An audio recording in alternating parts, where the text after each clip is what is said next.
results. That's heavy. Oh, man, I'm sorry to hear that. No, it's all good, man. And you know, the funny thing is that I've learned to overcome it. And I've had a much, I'm much more empowered to be myself now. Well, I admire that. Oh, no, it's cool. Dude, let me tell you, it took a long time. I'm begging anybody out there, before you go and get surgery, before you walk into these hair clubs to someplace, I'm telling you right now, I am $20,000 in the hole, and 10 years of stress, the last 3, an absolutely horrifying existence of stress and pain.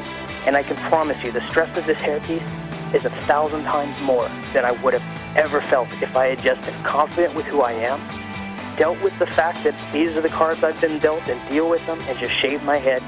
And honestly, like Spencer said, not everyone's there, but that's where I'm at.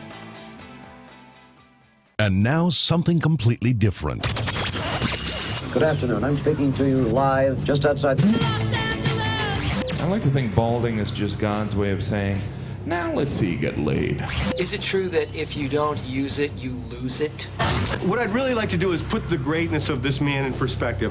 The hair loss community has a lot to be thankful for, having you as a spokesperson. You mean you just call this guy up? About life and about reality. And now, America's #1 reality radio show for men. Live from Los Angeles, it's Spencer Kobren's The Bald Truth.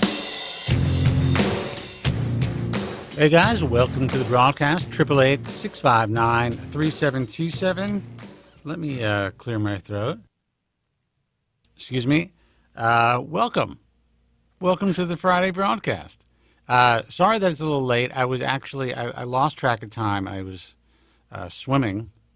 I know it's a high-class problem. But I was out by the pool, and I decided not to have any electronics with me. So I kind of lost track of time. And then all of a sudden, I had 20 minutes to shower, get ready, get my lights on, turn on this rig, and get everything going. So I'm glad that I made it. Do electronics include a watch? Nothing. When I am out there, if I'm taking a swim, in general, I choose not to have any devices with me. That is my time of relaxation, exercise, peace, get a little sunshine, enjoy the beauty that is surrounding me. And then I get to come back inside and deal with all you motherfuckers. Who I love, by the way. It's heartfelt, man. That's heartfelt. Phone number 888 is 659-3727. Richard James, I'll get a fucking haircut when I choose to get a haircut, all right? Relax. When you damn well please. You know? God almighty. People are such assholes.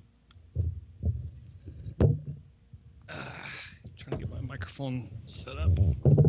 Anyway, so what else is new? Let's see. Before you get your mic set up, let me intro everyone in case you don't know who we are.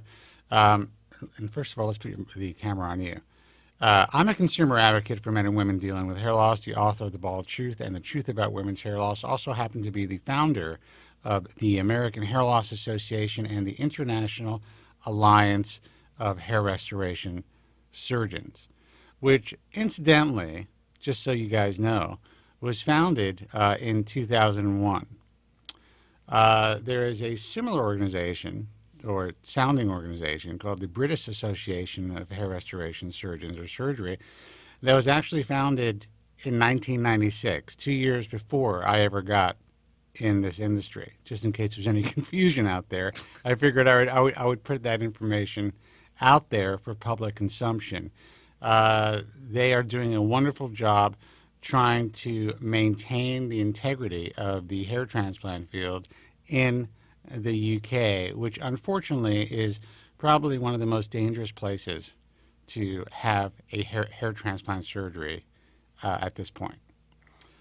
Today more than ever, actually. Today more than ever. And I am, besides doing what I do for the last 20 years, I am obviously, as Richard would point out, I am a hair loss sufferer.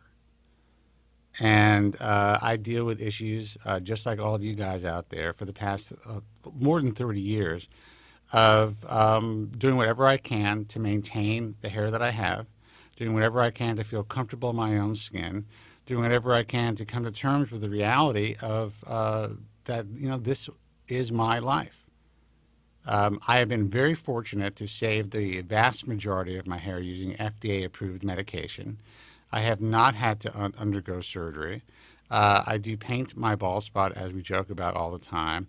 But I feel extremely fortunate that I was able to step back and walk away at a very young age and, essentially realize most of this industry is a scam. It didn't matter if this was 1995 or 1987 or 1980, whenever I started doing my research, 1986, 1987 to now. Now it is more dangerous than it's ever been. As bad as it was back then, as bad as the ads for hair transplant surgery that looked like toupee ads in the back of men's magazines and the New York Post and the Daily News at the time when I lived in New York, what you see on the internet and the fact that these companies are contacting you directly through WhatsApp and all the bullshit that's being promoted to you vulnerable young hair loss sufferers, it is absolutely frightening. The reality is there are 2 FDA-approved medications that work to help you stop to lose your hair, help with the cessation of hair loss and potentially regrow hair. There's one FDA-approved product that can be used off-label that we know works. PRP therapy, if done correctly, can work for some people. So that's another option, which we didn't have when I got into the game. I had no options, actually. Yeah. And there is some, anecdotal evidence. Others, some doctors will claim it's clinical evidence, but, of low-level laser light therapy helping with hair loss for the right candidate in some patients. And, of course, you have great cover-ups and stuff like that. But that is really it. The vast majority of the hair transplant industry are not performing hair transplant surgery to state-of-the-art standards. And as a matter of fact, the industry is devolving to a point of unbelievable chaos and destruction. The sheer number of walking wounded that we see today that come across my desk is no exaggeration. And maybe, I'm going to say tenfold, it may be 20-fold compared to when I started in this industry. And it was bad back then. It was bad back then, and there are even more clinics today doing bad work by far than, more clinics that exist today than ever before. And a larger majority of them are doing this kind of bad work in general. Right. So the ratio is much larger. So it's just making it a bigger issue than ever before across multiple aspects. Well, and the issues are different. Okay, we're dealing with the aiding and abetting the illegal practice of medicine, practicing medicine without a license. You're dealing with entrepreneurs getting into the field, hiring rogue physicians who really have no experience, who, now marketing is relatively inexpensive. If you're able to develop a decent online presence and really pimp the shit out of yourself through Instagram or through Facebook and through other social media, and sadly YouTube, it is much easier to kind of get eyeballs on you. And you can kind of start a practice that way. The barrier to entry is much lower. So there are a lot of clinics that are not being run by physicians, which is, in some cases it's fine. There are some good clinics out there that are owned by non-physicians, that are owned by entrepreneurs who just happen to have done it right, who hire the right physicians and the right team. A lot of these guys have been patients themselves, and they've decided to, they had the ability to open up a business, and they did it. And some of these guys have done it the right way. So I can't make a blanket statement that all practices that are not being owned or they're not owned or run by a physician are bad. That is not true. Right. At all. I agree with that. There's some very good ones. But it is the Wild West like it's never been before. And, you know, I am being reached out to consistently by some of the major organizations and the major players in the field trying to find ways to help consumers avoid making the same mistakes that so many thousands are making on a daily and weekly basis.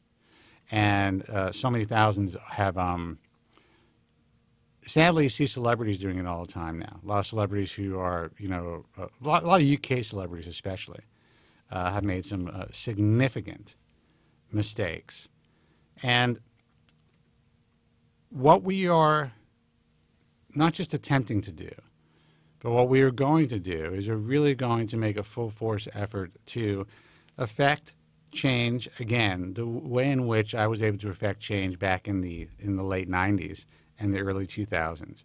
It only took us about 2.5 years to completely change the field from most doctors not even knowing what a stereo microscope was to most facilities utilizing and investing in the infrastructure to train a team to perform pure follicular unit transplantation at the time, which was state of the art, using stereo microscopic dissection, and really training kind of like the symphony of human beings that it takes to really perform a good hair transplant procedure. It is a team effort. And if your team doesn't know what the fuck it's doing, you are screwed. And if the doctor at the helm is lost, forget about it. Everybody's screwed because they're hiring the wrong techs. In some cases, I will say that there are a couple of plastic surgeons who have ended up buying turnkey devices who have found their way to the right teams of technicians. And I'm seeing some decent work coming out of their places. I think Warren is a good example of that. And I think in Hawaii. And there's another guy in Boston who spoke about his experiences. But I've been seeing some surprisingly decent results coming out of like neografters and smart grafters from doctors who aren't really even involved in the surgery. So it is possible to have a great surgery done by skilled and trained technicians and PAs or nurses. But, it really is our mission to make sure that all of you guys are fully informed. When you walk into an office, you need to know who's going to be performing the surgery. You have to have the right questions to ask. You have to be able to see kind of behind the curtain of what's really going on. You can't just sit there and be sold a hair transplant by a salesperson and be sight unseen by a physician and go in there blindly without knowing exactly who's going to be touching your scalp, how much experience they have. And, I see nothing wrong with a person going in and saying, doctor saying, look, we have this device in the right hands that works really well. I have a team that has tremendous experience. Here is a example of their work. If you want to come in and watch them work, you can. But I am only doing a very minimal part of the surgery. And that is what this one Boston hair transplant surgeon did. And I was very impressed because not only was that full disclosure, this patient was happy. Joe, you're busy in the chat room again? We're doing a radio show here. I'm watching. What's up? Someone named Richard James is talking about someone named Kratos that called in. Do you remember someone named Kratos or Kratos? No.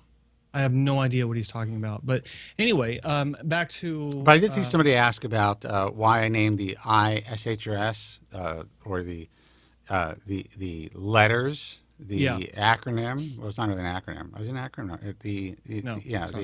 The letters so closely to the ISHRS. It's just the way that it is. I was actually, when we were considering our name, I was in talks with our senior medical advisors, and we all decided that it is an alliance of qualified surgeons and it is hair restoration surgery. Frankly, now I kind of wish, hair transplant surgery is more of a hair restoration at the time. There were several different procedures being performed, so a lot of people used hair restoration. Yeah. But that was really the reason. It wasn't to cause any confusion. Just like the British Association of Hair Restoration Surgery is BAHRS. Everything kind of has almost the same letters. Right. That's just the way that it works. But yeah, I mean, maybe in retrospect, we could have changed it, made it something different, so there wasn't any type of confusion, that people didn't think that the ISHRS was actually the IAHRS. And we have had a lot of people contact us over the years saying, well, this is an ISHRS accepted member.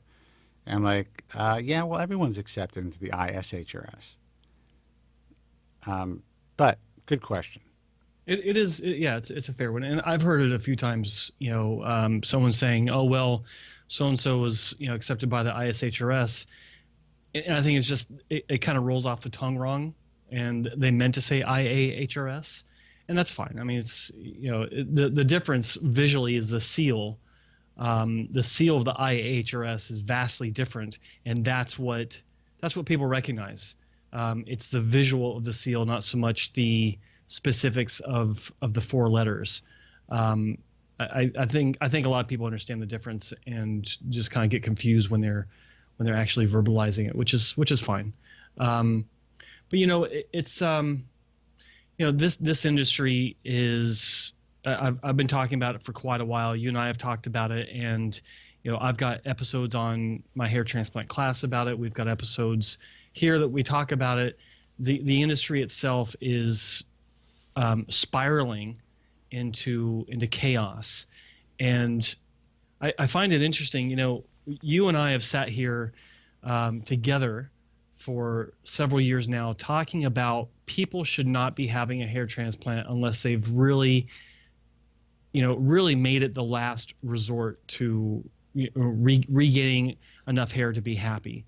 Ultimately, if anyone can avoid surgery, they should do that. That's been our message. Right. And I've made it a point, and I know you have as well, but I have made it a point to structure the way that I do things in a way that kind of separates people that are looking for marketing, trying to get as many people in the chair as possible, to an approach where, come to us if you actually can't not have surgery, but kind of push it away.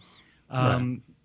Pushing that message, I think is the right way to go. And the way that I've been working with the doctors that I work with, they come to me and they say, we love your message. We love the way that you educate patients. How do we work together? And I think that you actually, I'm not going to say who, but you actually had someone contact you today. Yesterday. Or yesterday. Actually. Yeah, saying yesterday. Exactly that. They love the program. They love what we do. They love what you do. Yeah. And the fact that, they admire and appreciate the fact that we are going to tell people that surgery is your last resort. These people do not want these fucking lead-generated patients coming through their fucking doors. They don't want these guys who are selling hair transplants to shove somebody through their door without being fully informed. Right, and I think I think it's important to understand, which a lot of people don't, and it becomes obvious here very very very shortly, that I don't work on a commission. I don't try to grab patients for doctors I work with, because that's not the basis of my business. My business is to advise clinics on how to be better at what they do. That's the core of what I do. And then of course I do promotion through my channel, but it's only through, it's a very specific message that I'm putting out based on showing the quality of the doctors that I work with, because essentially you're not the salesman that these online defamers are claiming that you are. Right. And the reality is,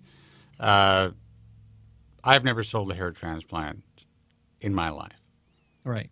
I am not. Yeah, go ahead. So I just wanted to address something that was recently posted on my channel by a critic. This was very recent, and I'm going to read this out because I think it's hilarious. All right. And it's from someone named Cedric Lewis Tate, and it was after our last episode, and he says something very telling. He goes, "This is classic. Threatening people. Not very professional, is it, Mr. Kobren? Maybe the UK surgeons and hair industry doesn't want or need you and Joe pruning around. Get the message." Oh, so that's not both in the same frame, fear-based and also somewhat threatening. Right, and it was. I thought it was very very telling that there was this kind of response to the video because number one, this is an education, and for people that are listening, so they people are like, what the hell's going on?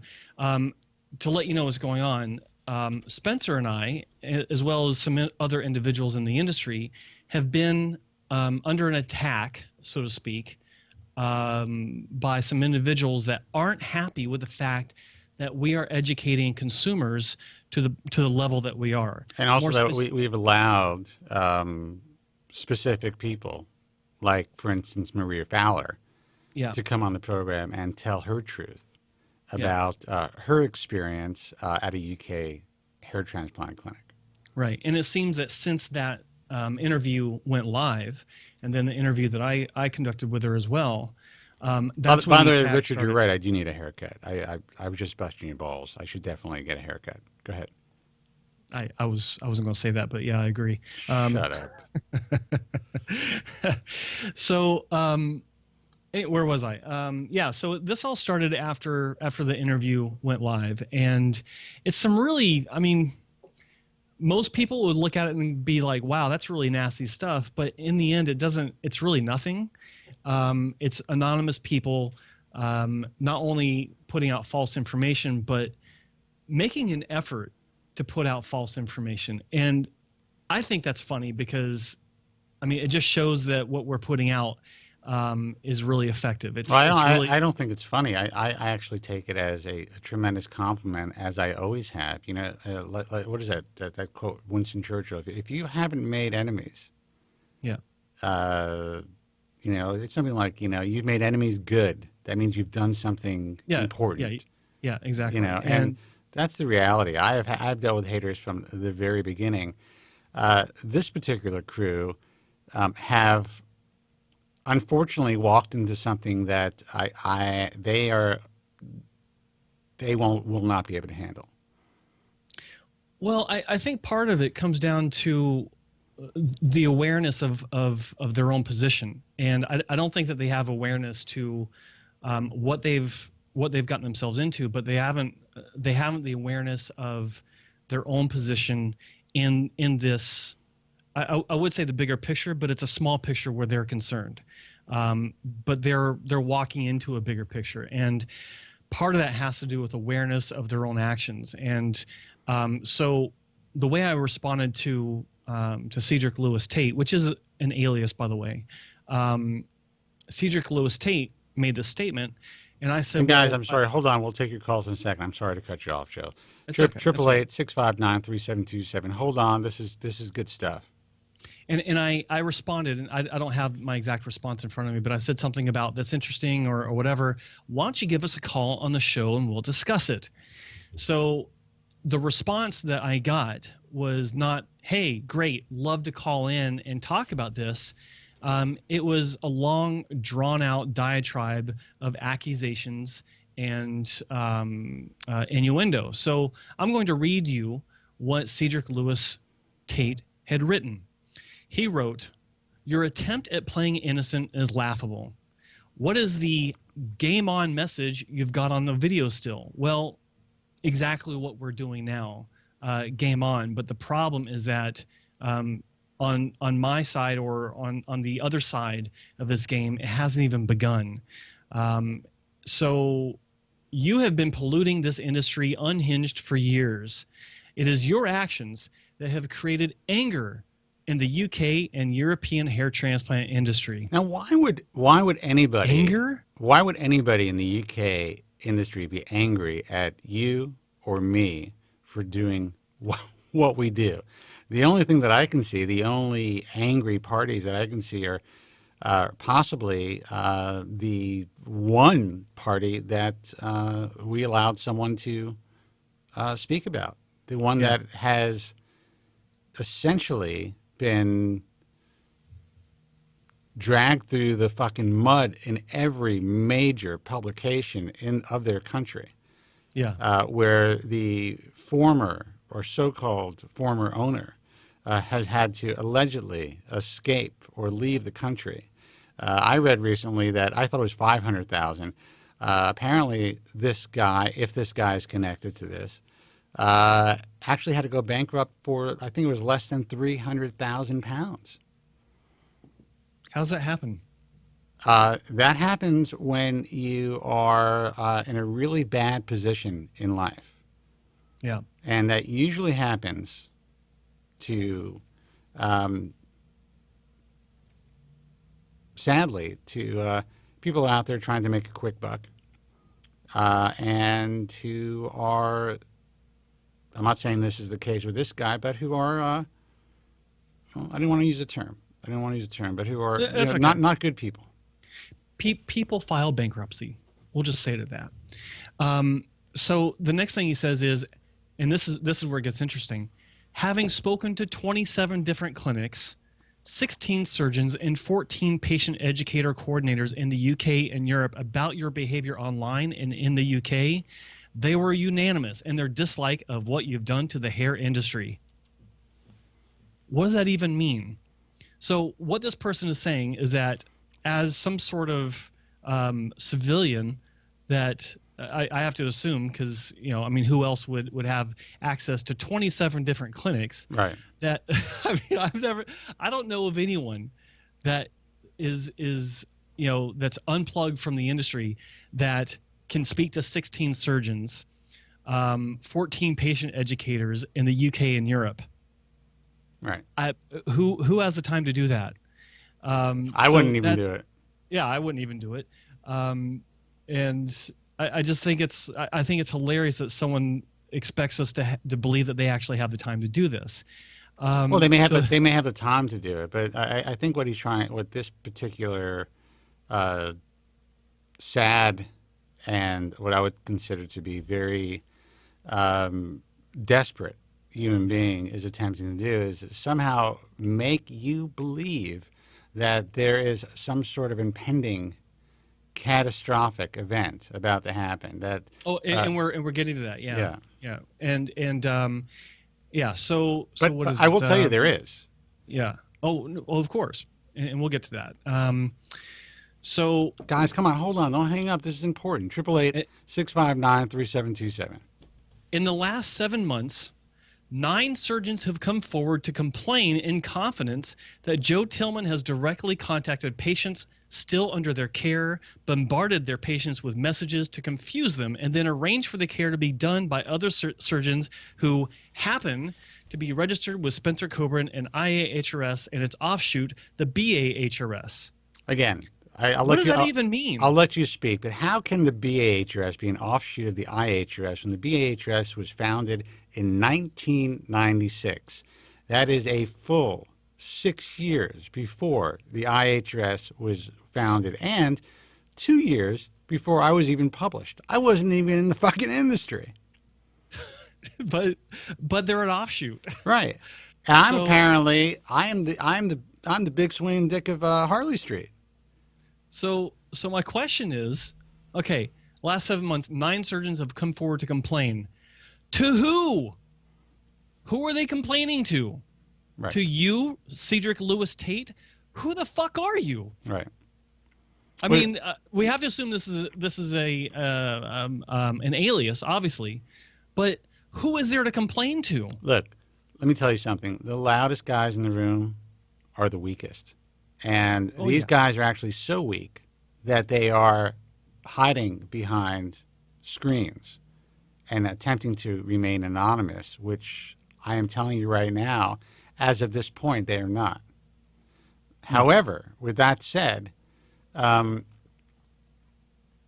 they really need to kind of like keep track of their social media people and everything that goes on online. These people are not. Let's put it that way. No, and yeah, that's the thing. They need to keep track of what they're saying on different areas of social media, because what they're not realizing is that what they're saying, different individuals supposedly, are almost carbon copy verbatim repetitions of what other people are saying, and it's just obvious that it's a certain few people repeating the same thing under different aliases. It's also what gave them or gave us the opportunity to actually know.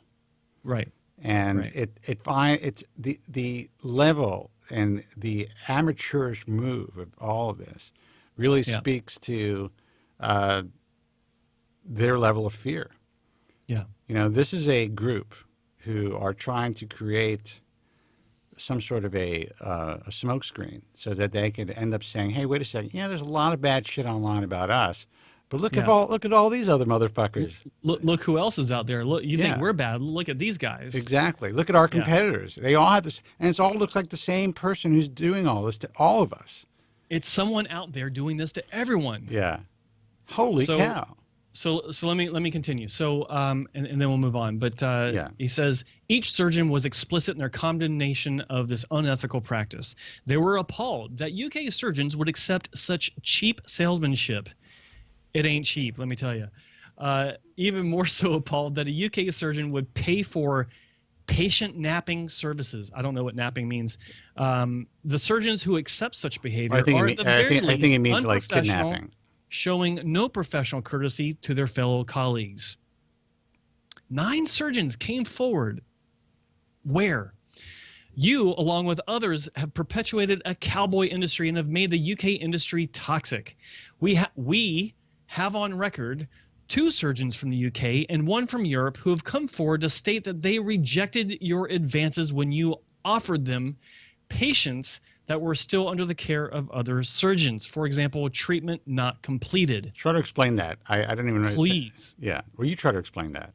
What the fuck are they talking about? What they're saying is that 3 surgeons, 2 in the UK and 1 in Europe, came forward to them, whoever them are, to say that I approached them trying to get them to work with me in exchange for working on patients that were former patients of other clinics. First of all, these people are fucking pariahs.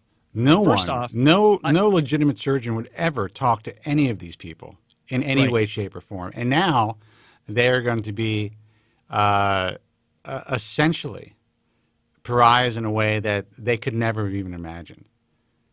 And the other false claim here is that I've approached anyone.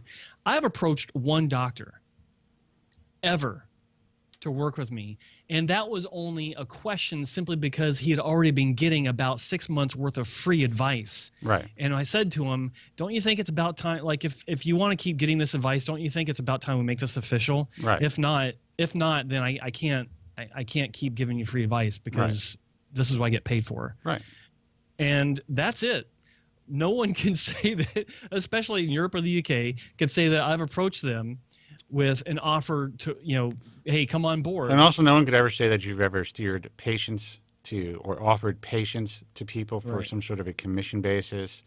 Yeah, I mean, I don't work on commission. Listen, when you could read it, and I'm interested in hearing it, to be honest with you, but all I can tell you is, and this is what consumers need to know, is that this is the nature of the toxicity of the entire industry, but the UK side of things is really, really ugly. And I knew that. I knew that to some degree. But I really wasn't interested in holding a big microscope over this particular clinic and the people who run this clinic and the UK in general. I have no affiliation with the BAHRS, but I will now. And I have decided, based on all of this, to actually do what these guys fear most in claiming that we're doing, to essentially police the industry in the UK. And I have a group, a very strong group of guys who want to get together to make sure that this happens and to make sure that people like this in their industry can no longer do what they're trying to do. Right. Essentially, these guys are impotent. They have absolutely zero power. Everything they post online is going to be reposted by me or by us. Any false and defamatory post that they repost is going to be reposted, talked about, affidavit is going to be shown, lawsuits, dockets are going to be shown to show that it's false and defamatory. Every fake image that they attach to these poor doctors who have done nothing to them except they're better than them and they're major competitors. The original images that are connected to the right doctors are going to be connected. Yep. The reality is that everything that is being that's going to be put out there online is going to be republished by us. With the proof of where it comes from and the validation. But the reality is, it doesn't matter. You could write whatever you want about me.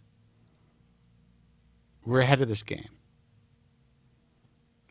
I have nothing to hide, nothing to fear. Everything that you guys are claiming has not only been proven to be false and defamatory, but I will expose everything that you're writing to the world on our own platforms. Which is massive compared to theirs. Yes. And I want people to see this. I want people to see the type of toxic, sociopathic individuals who would do this. And we're not just trying to connect the dots. The dots have already been connected.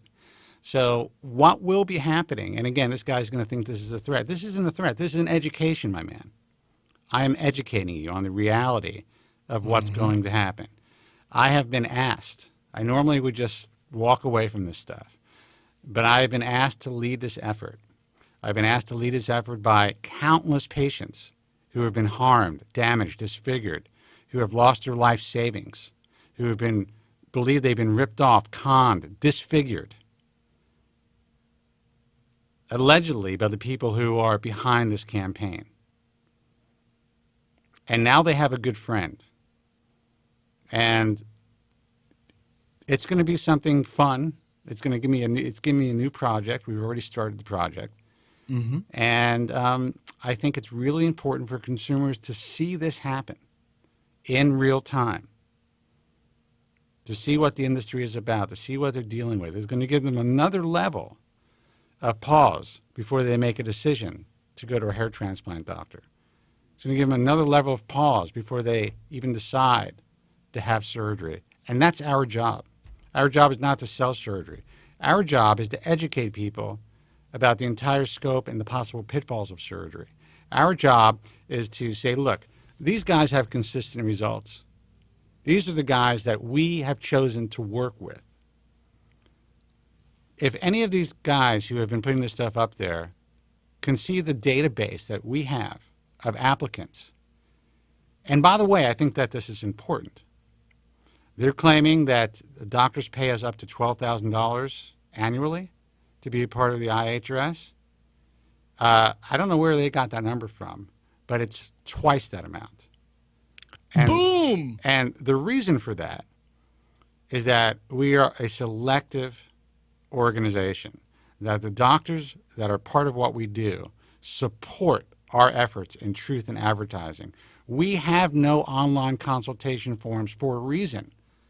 And these doctors understand that because it is not our job to get them leads. Exactly. Period. I will not sell hair transplant surgery. You want to sell hair transplants?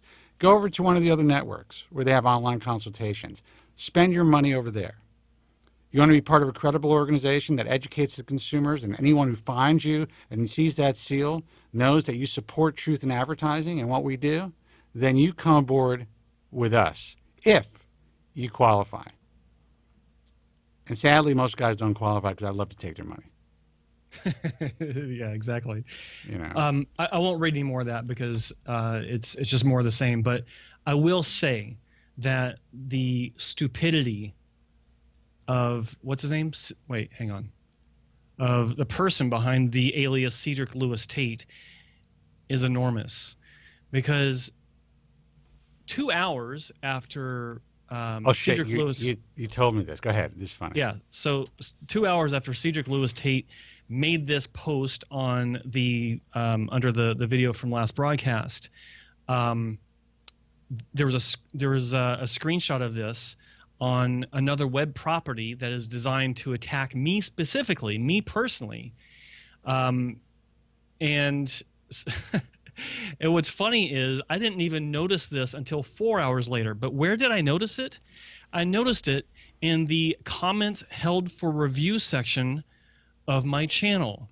What does that mean? Well, it means that only 2 people on Earth can actually see this comment. That would be me, because I'm supposed to review this before I let it go. It was flagged because of spam, and Cedric Lewis Tate. So to say that I deleted it is false, and you may not have realized that, which I think is the case, but it also shows that Cedric Lewis Tate, or the alias, or the person who takes that alias, is also behind the website that is targeting me personally. What a fucking buffoon. I love these guys. They get stupider and stupider as the days progress. I'm looking at it right now. I mean, I can, if I had deleted that message, then I wouldn't be able to read it. And in fact, I can show $12,000 a year. That's fucking insulting for what I do. Yeah, I'm going to show.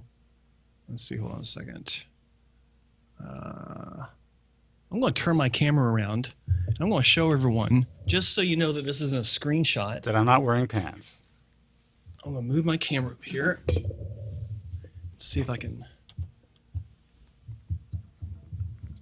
show this right here. And then I think we should let it rest for a while. So there it is. Some phone calls, yeah.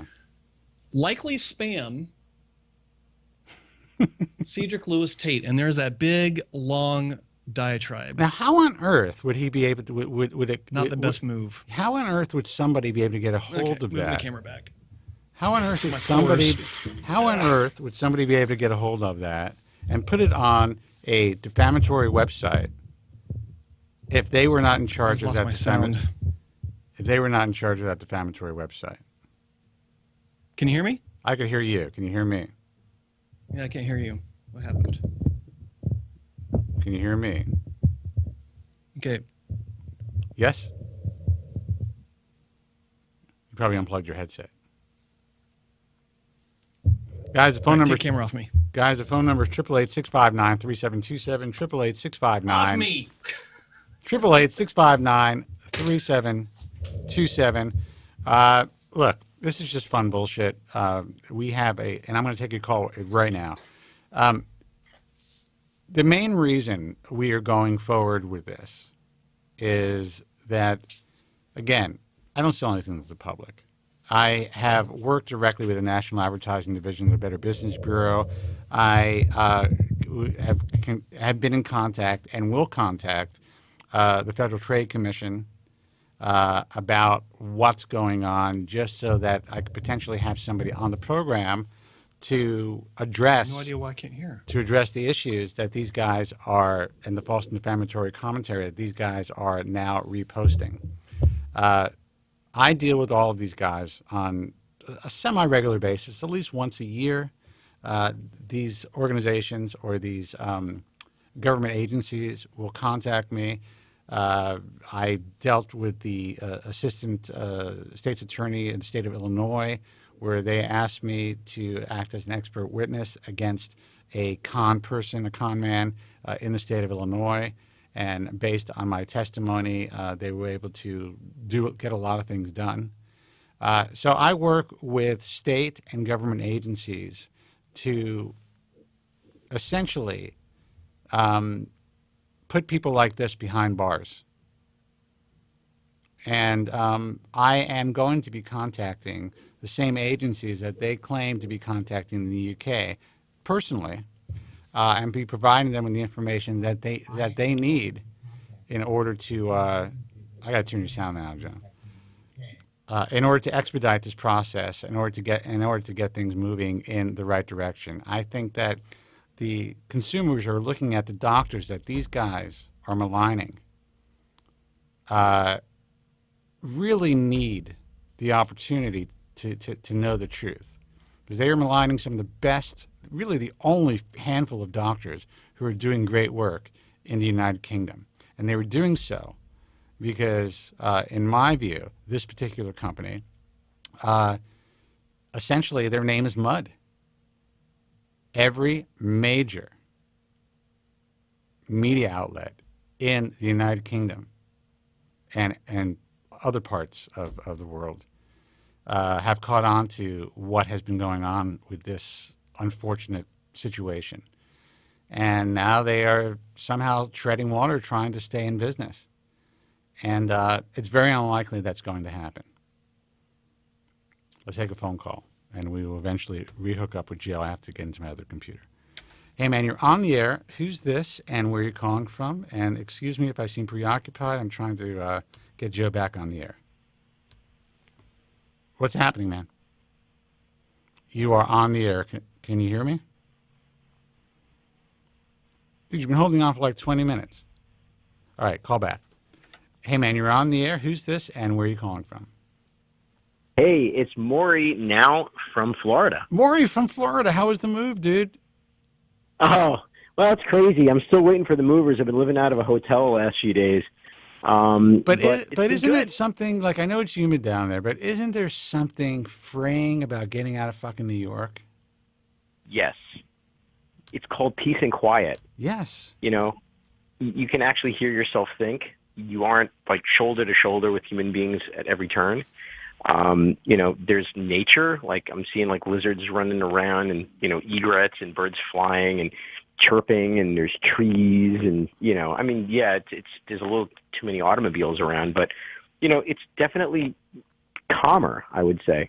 Did I tell you, you know, the rents now are so inexpensive comparatively now in Manhattan that, you know, especially if you're willing to live on the West Side, like in Hell's Kitchen and all of these newly built beautiful high-rises, that I was actually thinking about getting, leasing an apartment on the East Coast just so that I have it there, because I go back and forth a lot.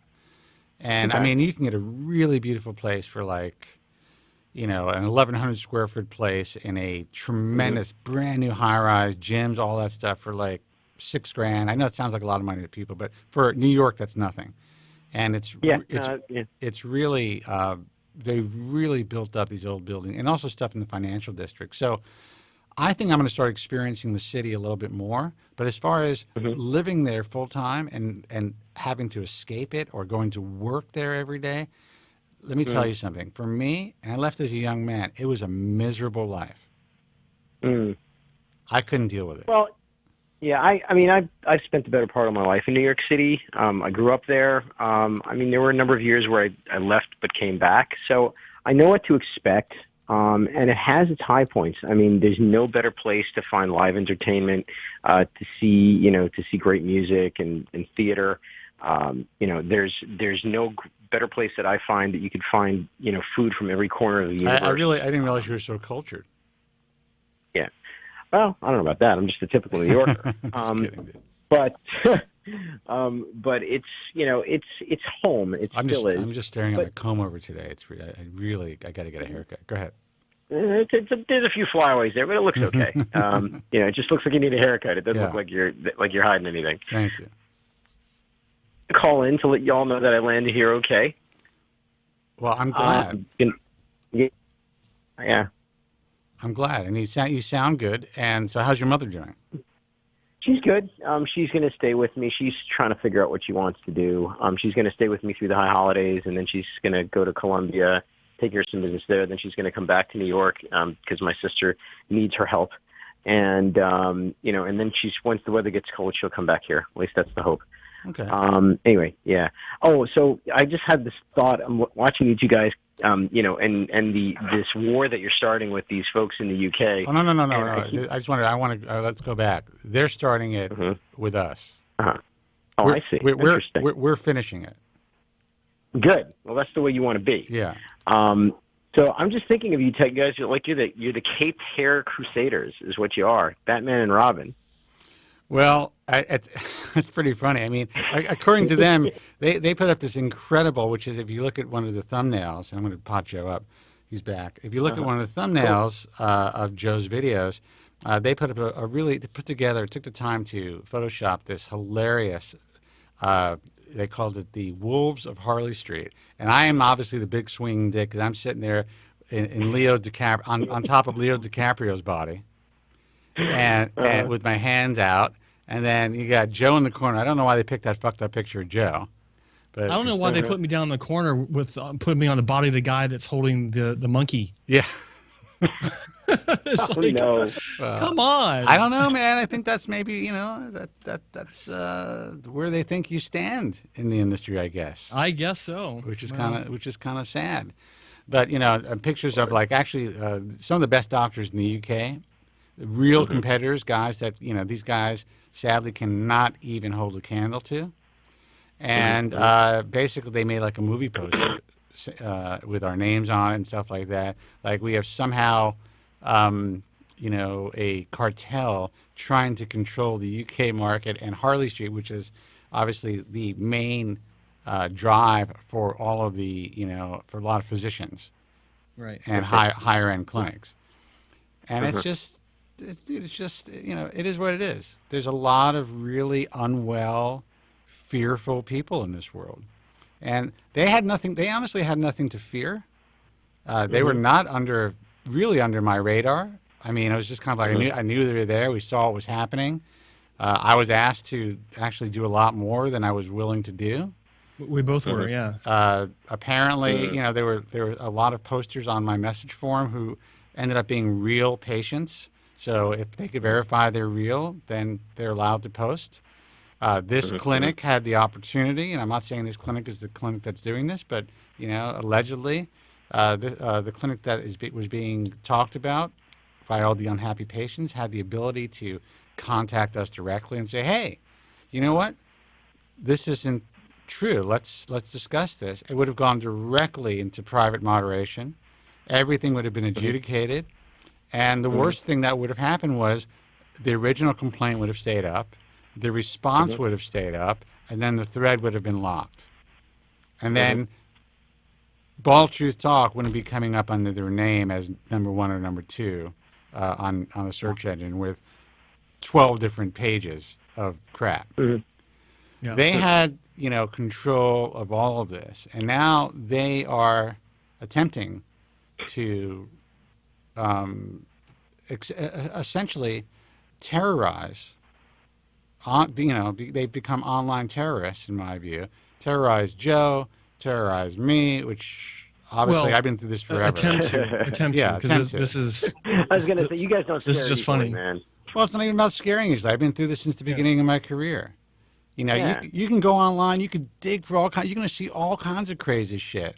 But the value of that to me is that anyone who reposts that stuff is then putting themselves at tremendous liability because every single post that is being reposted has been proven in the Superior Court of the State of California to be false and defamatory. I won something called a 998 offer to compromise. Essentially, that's a forced judgment. That is unheard of when it comes to online defamation. And this doctor, just like these people, believed that they were somehow,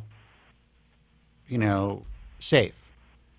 These people also believe that all of the images that are posted online are scrubbed by both Twitter and by YouTube, by Facebook. But the reality is that if you have the right forensics, none of that scrubbing is invisible. So, you want to put the camera on you, Joe? Okay. There you go. So anyway, they're making a lot of amateur mistakes, but it doesn't matter. What I want to do is I want to use this as an example of what to avoid when you're considering surgical hair restoration, how toxic the industry is. I also want to emancipate all of the UK doctors who could possibly be the targets of this type of defamation in the future by exposing the reality of the situation and by essentially rendering these motherfuckers impotent, because that's exactly what's happening. You know, if Joe and I were fearful of this, if it would be like, why would we want this out there? Why would we talk about this? Why would we show this commentary? Or, you know, them claiming that the American Hair Loss Association was collecting donations while it was suspended. They don't even know what suspension means when it comes to a corporation. They're really out of their element in understanding the reality of what they've walked into. And I thought that was hilarious. It's like, you know, accepting $12,000 a year for membership. That's insulting. $12,000? Are you kidding me? That's not even the cost of a fucking surgery. You know, I mean, in some cases it is, but I mean, that would be ridiculous. Yeah. You know, maybe 20 years ago, that's why I started that. Mm. So, but anyway. All I know is I'm grateful for you guys. Actually, I sent Joe an email with my old New York City driver's license and my new Florida driver's license, and believe it or not, you see the difference. Actually, see there's a little, yeah. Let's see. Let me pull that up. See if I can do that real quick. Yeah, there it is. Okay. Why is this? I hate pop-ups. Close that. Okay. All right. So I'm gonna have to download these, because if I do the share screen, then everyone can see your real name and all that jazz. So hold on just a moment. Yeah. Want to put the camera off you? No, it's okay. Let's see where. Anyway, this is a testament to the power of the medication that you guys advocate for. Well, and this is only after a few months. What I can tell you is that, you know, and again, that phrasing could be misconstrued by the anti-Propecia guys. We advocate, we talk about our experience, and we want to pass on our positive experience with medication and the reality of what's going on as far as some of the potential fear-mongering that's going on about these drugs, and give people an opportunity to make an educated decision. But yeah, I mean, I guess I do advocate the use of the drug because I take the drug myself. But I also advocate people seeing their doctors. We're not physicians, and really being aware of all the possible implications, short-term and long-term side effects included. Now, Morty, you sent your. Do you want me to crop this because your name is there, your old address is there? You can crop it. You can choose not to show it. You can opine on it. Whatever you choose. Okay, I'll do that later. That's too much work right now. Yeah. You just opine on it if you want. Yeah. Well, I'm seeing a really bald guy, in the old one. Mm-hmm.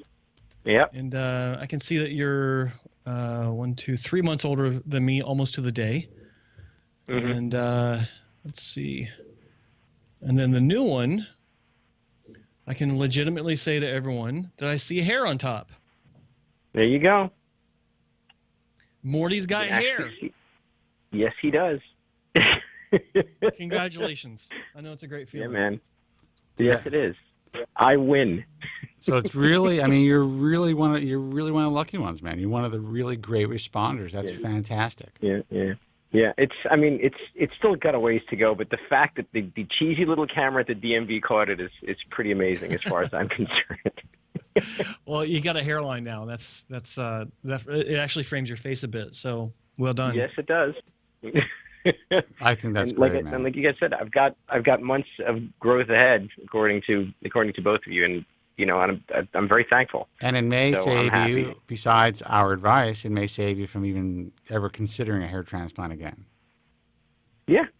Now, Mory, you were, just recap, when you were first calling in, you were talking about doing surgery, right? I was calling in because I was toying with the idea. Yeah, it was a few months after my dad passed away. Dad was also in Norwood. He was in Norwood 5A6. And he and I always used to joke about it. He had this god-awful comb-over ever since he was in his 30s.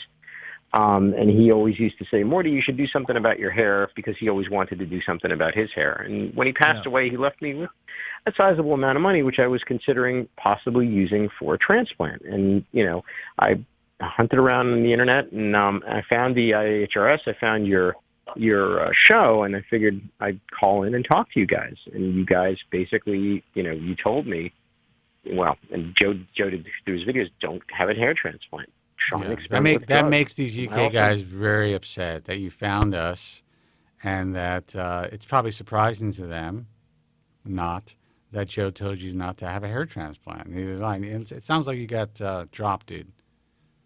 Your phone dropped. I think you did. Anyway, call back 888-659-3727. So I'm glad we were able to save another soul from spending his inheritance on a fucking hair transplant. I know, right? That's I forgot that there was an inheritance issue. That's the word. All right, I'm going to take. I'll take Morty again real quick, and then we'll get to your other calls. 888-659-3727. I think this is his number on the screen. Hey, Mory, we lost you. Maybe that's not you. Hey, man, you're on the air. Who's this? Oh, what's going on, man? This is John Wick. John Wick. What's happening, man? Hey, what's up, buddy? Hey, what's up, guys? What's up? So, I shaved my head this week. Hey, what's up, buddy? Dude, you got to turn down your background sound. You got to turn down your computer. Turn down the speaker. Okay. Can you guys hear me now? Yeah, I can hear you. Yeah, we just don't want to. We just don't want to hear ourselves. Once is enough. Yeah. So I mean, I was just like, fuck it. I shaved my head. I went to the gym and I got checked out by like 2 girls. It was pretty nice. That's awesome. Yeah, Richard James is telling me to shave mine. Guys, always got something to say. Always got something to say. That dude. Nah, I'm kidding. I love him. He's cool. I don't mind. I don't mind wise asses. Yeah. I mean, like, it's not bad. You should check it out. I grew out my beard. I like buzzed it to like a 0 guard, so technically shaved. Technically it's not. And I was working out. I got like 10% body fat. I'm 185 pounds. And they were like, I was working out. This girl was like checking me out the whole entire time. I'm like, all right. Dude, you are so lucky. You really are. And listen, you never know. Maybe there may be a day. Look, I'm 53 years old. I don't think I would quite look like the guy from Breaking Bad because he kind of has more of a crepier skin situation happening. But I am, I'm not in bad shape. I'm thin, but I'm pretty buff. It might work. I don't know. Maybe one day I'll just shave it, do my last show, and bear all, to say goodbye to all you guys. I just want you to shave it so I can see that Kane from Kung Fu look. Well, that will happen. If I shaved everything, I would have the Kane from Kung Fu look. I want to do the side-by-side comparison. Yeah, I would have to shave my beard completely. But yeah, I mean, if I ever do that, that would be, I'd be in bad shape. No, it would look awesome, man. You could do it one of these days for sure. Well, you're very kind. You're very kind, sir. Very kind. So, but I'm glad that's a really motivating comment and commentary on the fact that it is possible. Not everyone, and frankly, not everyone has to look like whoever, Sean Connery with a shave without his hair, or Vin Diesel or whatever. If you have all your shit together, and listen, I've met Jason Statham in person. He goes to my dentist, and when I saw him in person. And this is nothing against him. This guy is a kick-ass fucking guy. He's got a jaw like that's out to here. But he's a small dude. Like he's like a demure, he's kind of a smaller guy, like maybe 5'7", I'd say. And in clothes, he looks very slight. But, and it's not like he's, and this is not to take anything away from him, it's not like like if you saw him on the street, you would say, that guy is super handsome. But his persona and the way he carries himself and the fact that he wears that short beard. I mean, he looked great in person. Don't get me wrong. He's dating a model, right? He's dating like one of the hottest models right now. Absolutely. But isn't he always? I mean, but what I'm saying has he ever been with someone that wasn't a model? What I'm saying is even if he was a regular guy working behind the bar, even with his current stature, meaning that he's not a tall man, I still think, and take away the Hollywood, the looks and just being on camera, which gives you like 10% better looks and all this stuff. Take all that away, he would still probably be living a very nice life. And he'd be getting laid. You could do it. Yeah, absolutely. Which is just get a tan, right? You got a tan, you know, buzz the hair. Don't shave it immediately. Like start with buzzing it, and then just work out. You know, bulk up a little bit, cut down. Don't take steroids because that stuff will fuck you up. Yeah. But yeah, you'll be good. Dude, I'm gonna get like a tattoo on my neck and just say fuck it. But even if I do quit, I'm following through, going forward with these guys. Like even if I decide to leave the industry, I think that this is too important to let go. And it's also going to be too much of a enjoyable project and victory to let go. I mean, even if I turn off this camera and say, you know what, I'm not working anymore, I'm going to spend time on that. So, anyway, listen, dude, thanks for the call. I'm really happy for you. Keep doing what you're doing. And, you know, send the picture of Joe if you want. Not shirtless or anything. Just of your fucking head. Please don't. Right? God, I get so many pictures of people that are sending me, you know, they want me to see their hair, but they're standing in their underwear and with an open toilet behind them. Guys, you don't need to be naked to send photos. I don't know why everyone also sends images from their fucking bathroom. Yeah. Think about it. And then you can see how dirty people are. That's the thing. People are fucking animals the way they live. Over the years, in my career, I've probably received, and this isn't embellishment, probably 15,000 to 20,000 patient photos through consultations, through, you know, well, basically through some form of a consultation. And I would say a good 30% were not just in the bathroom, but they're with the person in their shorts, whitey tighties, with the toilet open. Oh God! I'll just leave it at that. God. That's yeah. funny. So, it was nice don't. talking to you guys. I'll send you a picture for sure. Not of my whole body, but of my head. For yeah, sure. absolutely, man. It never like you don't get used to it. I'll just say that.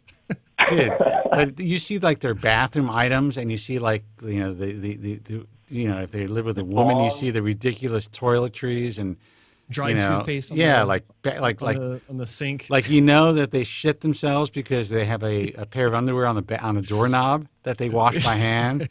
You know, it's just ridiculous. Oh my God! All right, man. This isn't the most glorious position to be in, glamorous position to be in. All right, dude. Good luck, man. Thanks for the call, Mo. All right, guys. All right, take care. Bye.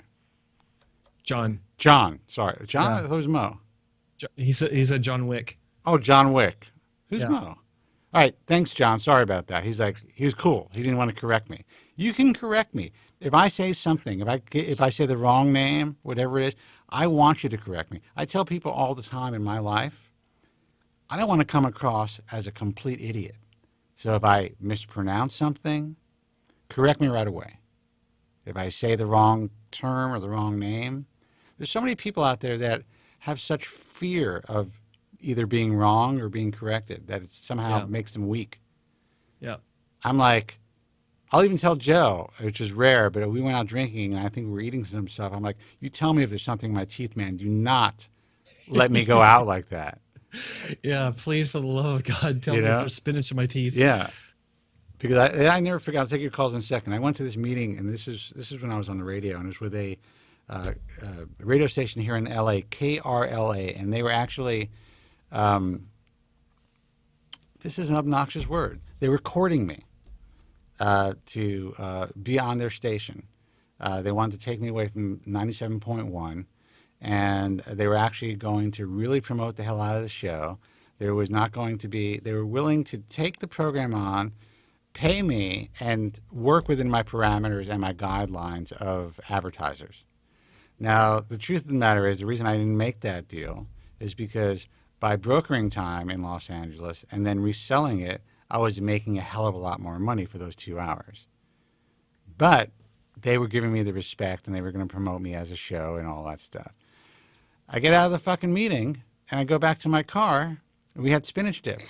And this is at the beginning of the meal. There's a line of spinach, my entire front teeth. And he's talking to me throughout this entire fucking thing. I called him up right away. I'm like, dude, how come you didn't tell me there was spinach in my teeth? He's like, oh, I didn't see any spinach. I'm like, you're lying to me now. That's absolutely impossible. I called him out on his shit. 888-659-3727. But he shouldn't have been embarrassed to tell me. Of course not. I don't understand people. People should have helped you out. We're all had your back. People are all fucked up, and this is a good guy, but everyone's just so. God. Well, that is a rule though. Don't go in public and eat spinach dip. Well, I don't go in public and eat spinach dip without somebody being there. But now that we have cameras on our phones, you can check yourself out. That's true. I do that shit all the time. I'm like, okay, let me check my teeth. Hey, you're on the air. Who's this and where are you calling from? Hey, man, what's up? Kevin from Mississippi. Kevin from Mississippi. Kevin. Welcome, man. How are you? Hey, pretty good. Yeah, I guess I'm 47 and been dealing with hair loss, I guess, since about 2008. And I wish I had found you guys a lot sooner. I'm glad that you found us now. So what's your story? What's going on?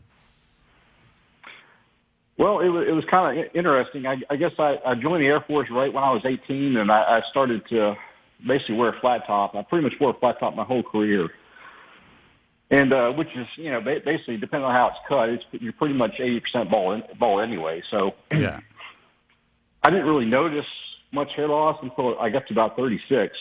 And I actually went into this barber at a new base I was moved to, and he was very, very cool about how he handled it. He pretty much, I guess I was thinning in the front. I was kind of in denial about it. And he pretty much said, "Hey, man, check this out." And he kind of like pulled the mirror over and showed me, and all of a sudden it hit me like, "Oh crap, I'm losing my hair," So, but he didn't like shout out like, "Hey, guess what, everybody? This guy's losing his hair." He just was kind of cool about it. But I said, "Hey, just shave it all off." He's like, "You sure?" I'm like, "Well, I'm pretty much already there anyway. You already got the sides done, so it was a pretty easy transition." So, yeah. I wore it bald for probably about 3 years, and then started researching online and tried Rogaine and gave that a shot. And after a couple of years, I got some pretty good growth to the point where I could kind of grow it out and grow it kind of long. And I pretty much gave that a shot and decided to try finasteride. And unfortunately, I went to a hair loss talk site and try to get finasteride from them, and it was basically a generic version. And I gave it 4 months, and didn't really notice much, to be honest. I mean, it was the only thing I really noticed was I was having a hard time. I pretty much gained about 15 pounds. I was having a hard time losing the weight. Really? And it was partly because it was after the holiday season. And I had been experimenting with some SARMs and stuff, and so my hormone levels could have been out of whack. But typically, whenever I gain weight in the past, I pretty much drop the junk food and alcohol, and everything works out. But this time, my weight kind of just stopped. So I pretty much gave that up, and my weight came off, and I just kind of gave up on it. But well, I mean, there are people who do have. They talk about that potential side effect, and some of it has to do with water retention in general. Now, look, I'm not a fan of jumping on generic. I always say, my whole thing is, we're brand tours, go, and also buy. You want to go to a physician if you're going to get finasteride. That's how I feel about it. You want to be under the supervision of a doctor. That's how I feel. Now, I understand why people buy it online. There's some companies now that are kind of bringing it out there again, and which in a way is good as far as more people are going to have the opportunity to try the drug without being fearful of it because they're not even 100% sure what they're getting. So they're just buying these products based on companies like, what is it, Hims, and Hims. There's another company that just does hair loss. Keeps or yeah, something like that. Keeps, yeah, that's right. And so, in a way, I could appreciate what they're doing, and I also think that it's going to give a lot of young guys the chance to keep their hair. But I'm also a fan of people seeing a physician when they're taking any medication, unless it's already over the counter. Yeah. But I mean, you could always, as long as you had no adverse side effects, you could always consider, if you wanted to keep your hair, trying brand name and seeing if that helps, or lowering your dosage and seeing if that makes a difference, and talk to your doctor about it. But like right now, you said you didn't see much of after a few months. I mean, you shaved your head for so long. I mean, how do you feel? I mean, you've been dealing with hair loss for a long time, and you shaved your head for 3 years. What is making you all of a sudden want to go back and try to get your hair back? Well, yeah, I was trying to get that out there so fast. I actually never called into a show before ever, and I've been a fan of you guys for the last few months. I was kind of nervous trying to get stuff out, but well, you did well. When I tried finasteride, okay. Plus, I've been drinking a lot of Jack Daniels too, so that's even better.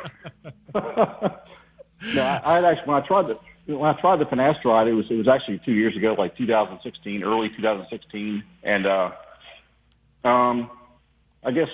Right now, I'm actually the last couple of years. I pretty much committed back to minoxidil, and I got in touch with Dr. Bauman and started trying the topical fin, his 82F, and the his compounded oral finasteride. And initially, I wanted to just try the topical finasteride, and I guess that message didn't really get conveyed to him directly, because when I did the online consult with him, he wanted to go like balls to the wall, and I understand this. He wanted to go just throw everything at the problem and do the topical and oral, but I wanted to just do topical because of my adverse reaction to the initial oral finasteride. Right. So I told him that, and he was like, well, okay, and I got everything in the mail, and I kind of just made the decision without telling him this, that I would just start the topical for a couple months to see how I reacted to it, just to get it in my system.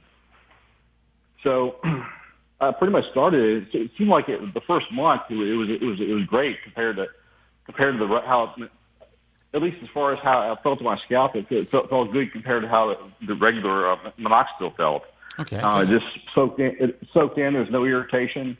It was great. But then the second month, all of a sudden I started getting some irritation and itchiness, and there was no change in diet, or I didn't get sunburned or anything. As a matter of fact, I was actually I'm actually taking a Milan tan, I guess, for tanning. So that actually prevents me from burning. So I told Dr. Dowman about it, and his assistant pretty much said just cut back to once a day. So I did once a day, and so now I'm pretty much on topical once a day, and I started back on the oral fin because it was kind of like a psychological barrier to get over.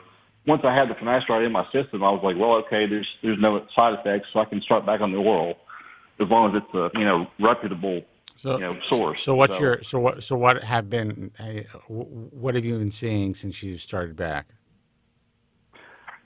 No adverse side effects for sure, but it's I'm pretty much on like oral fin once every 72 hours, so once every 3 days, pretty much. So, and, so right now, how is your hair? Right. How is your hair right now? How are you wearing it, and what's the condition of it?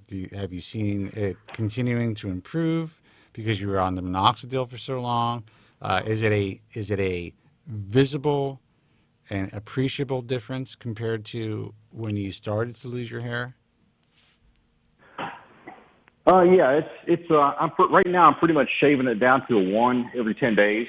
And I'm comfortable doing that. Right. And I've got coverage all the way, but it's definitely thin up top and definitely over the crown. So right. it's tolerable for me at least. I mean, there's like most days I'm okay with it, but every once in a while I'll look in the mirror and think, God, this fucking sucks, But for the most part, I'm okay with it. I swear, when I initially started the topical fin, I swear the first couple of weeks I saw a difference, but it could have been just psychological. Who knows? But I don't know. Well, go ahead, Joe.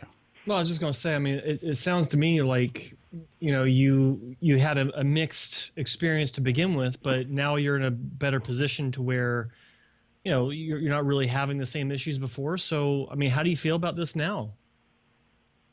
I'm excited about trying to up my dose to once every other day with the oral, and seeing how it goes for the next 6 months to a year.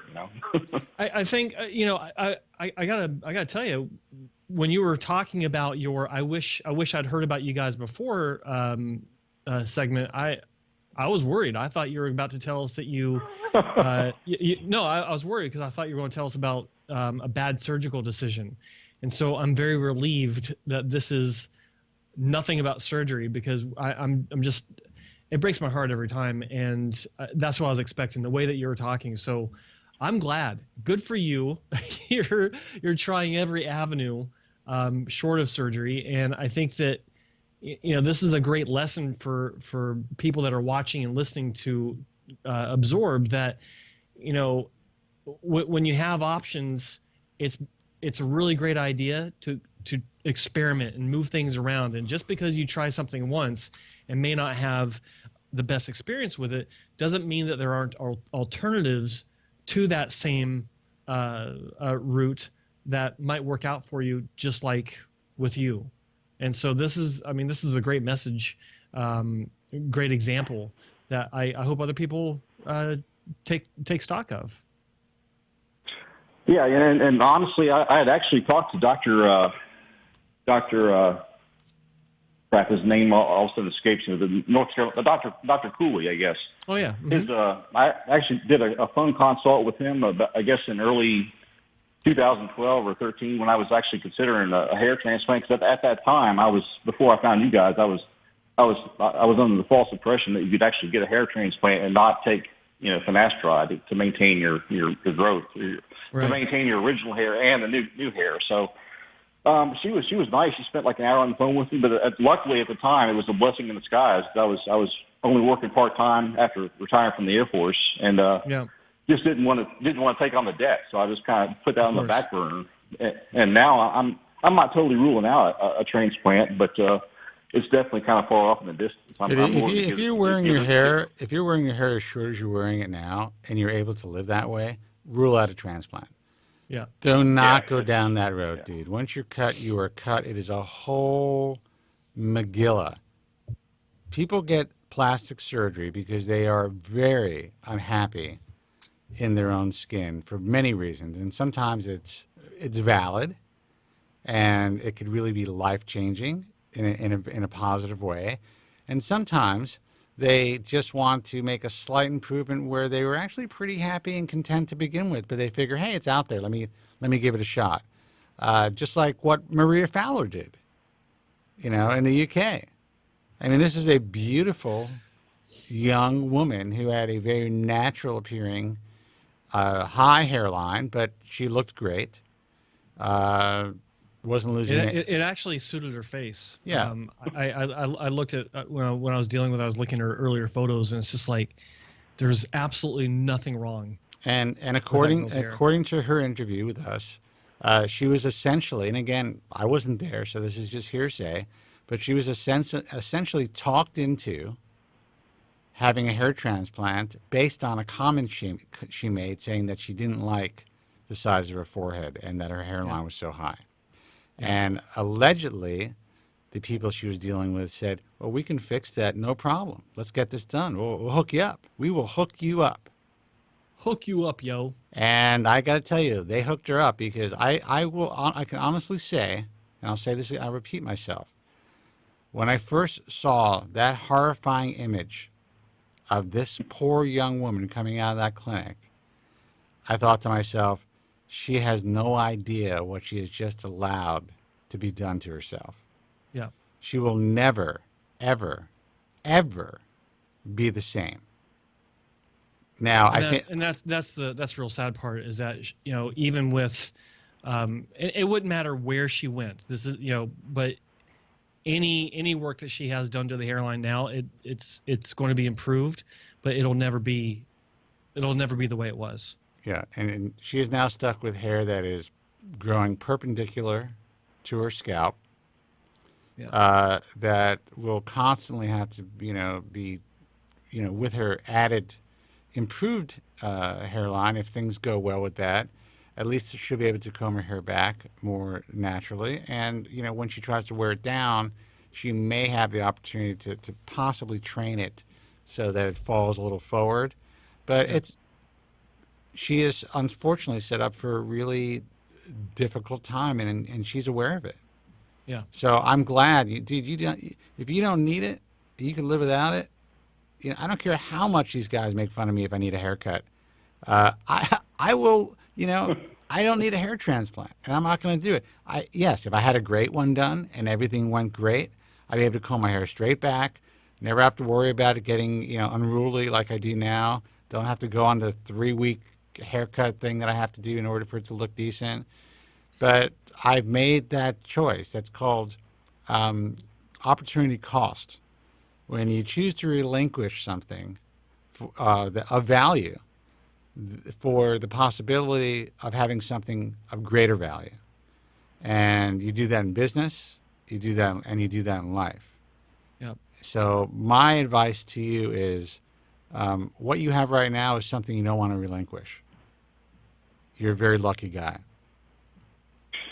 Yeah, it's one of those things. I mean, I look at it as it's one less thing I have to do as far as getting a haircut every 3 weeks to a month. You know, I especially in Mississippi. I'm not from here. I'm just here for work, but it's hard to find a good anybody anywhere. You know, type deal. There's like nothing here. I'm out in the middle of nowhere. So, one thing I wanted to mention is, should I feel guilty for like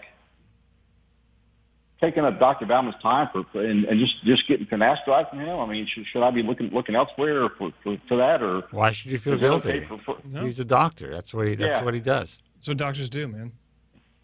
Yeah, I'm just curious. I've been looking at various websites within the IAHRS, and some of them don't even advertise. You know, don't even talk about finasteride on their site, but some do. And I actually inquired about oral finasteride from Dr. Cooley later on after that initial phone consult, and they never got back to me. So I figured it was kind of I know Dr. Bauman specializes in that, so that's cool. But just for everybody else, I mean, is that okay to search for that, or is it better just to go to a regular dermatologist? You know. Well, you can go to a dermatologist and get your, and get your medication as well. But I mean, if you're working with Dr. Bauman, there's no reason to feel guilty about it. I mean, that's what he's there for. You know? Yeah, I just do whatever you feel comfortable doing. Yeah. You're not taking up anybody's time. I'm sure you're paying for it, and you're paying for the products, and it's not a problem. Believe me, this is what he does. This is what he does for a living, and he wouldn't offer that service if it was something that he didn't want to offer. Yeah, I managed to convince them to only do like a consult every 6 months because they wanted to do one every 3 months, and I'm like, it's too much. You know, I don't need to be handheld, have my hands held and stuff. If I'm getting new hair, I'll notice. I'll be happy. That's it. Well, their whole thing is they want to do hair measurements. They want to do all that stuff, and there's nothing wrong with doing it. Even once a year. But going there, if you're close enough and you can go there twice a year, it'll give you a better gauge of what's going on as well. Yeah. But that's it. Otherwise, you do whatever you want to do. And I was going to say, I mean, you're asking if you should feel guilty about it, but at the same time, if they're saying they want to see you every 3 months, then maybe they're doing some sort of study to measure the success of this topical. So maybe that's your way of giving back, so you don't have to feel guilty. By the way, Richard James, don't I do enough for you motherfuckers? My hair is sprayed shut right now. I'm not lifting my hair. There are times when I wear it higher where you can see the hairline. Get off my fucking back. You're supposed to be a hair loss sufferer. Why are you trying to make me suffer more? I deal with enough. Send us your pictures. Yeah, I'll put your hairline up here. Once you call in. Yeah. I guess what the UK number, because he says I think he said he's in the UK, is 0203 3724 683. Give us a call, Richard James. Let's see his crown. Let's see his this. Let's see it.